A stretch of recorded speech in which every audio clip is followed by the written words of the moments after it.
आज सुनाएंगे आपको शहरी किसानों की कहानी जो खेत में नहीं छत पर उगाते हैं सब्जियां भी 20-50 किलो नहीं 700 किलो के ऊपर। सुनकर हैरान मत होइए, क्योंकि जहां चाह वहां राह।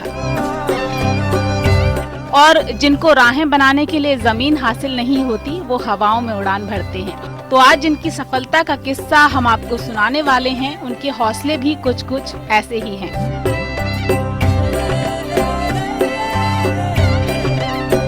IIT खड़गपुर से ग्रेजुएट करने वाले कौस्तुभ खरे और साहिल पारिक ने 19,000 रुपए लगाकर खेतीफाई नाम से एक कंपनी बनाई और छत पर सब्जियां उगाना शुरू किया।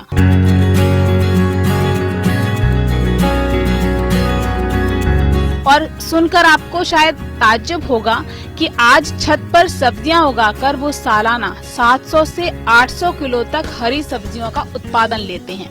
इतना ही नहीं, शहर के दूसरे लोगों के लिए भी वो प्रेरणा बने हैं। लेकिन जैसा लोग अक्सर सोचते हैं कि IIT ग्रेजुएट और खेती, तो दोस्तों साहिल और कौस्तुभ की कहानी कुछ यूं शुरू हुई कि IIT खड़गपुर से स्नातक करने के बाद कौस्तुभ और साहिल दिल्ली आ गए। अपने भविष्य कृषि और किसान से कट चुकी हैं और जब तक शहर अपनी भोजन व्यवस्था पर खुद कंट्रोल नहीं करता, तब तक खाद्य व्यवस्था में स्थिरता जो है वो संभव नहीं।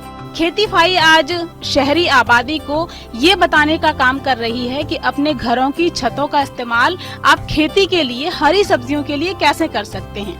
अजीब विडंबना है ना दोस्तों, कृषि प्रधान देश में जहां एक तरफ किसान खेती को घाटे का सौदा मानकर खेत छोड़ नौकरी की तरफ भाग रहे हैं और खेती योग्य भूमि को रिहायश के लिए इस्तेमाल कर रहे हैं, वहीं दूसरी तरफ शहरों में ऐसी सुकून देने वाली तस्वीरें भी बनती नजर आ रही हैं, जहां जमीन के अभाव में घर की छत ही फसलें उगाने के लिए इस्तेमाल की जा रही हैं।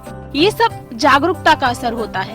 एक तरफ वो आवाम है जो जानकारियों की कमी में एक स्वर्णिम रोजगार को घाटे का सौदा मान रही है, और एक तरफ जागरूक युवा आबादी जो जानकारियां जुटाकर बिना खेत के भी खेती करने में सक्षम है और मुनाफा भी ले रही है। कौस्तुभ और साहिल की लगन से मिली इस कामयाबी से एक बात तो साफ है कि अगर आप वाकई कुछ करने का इरादा रखते हैं तो दिशा चुनें।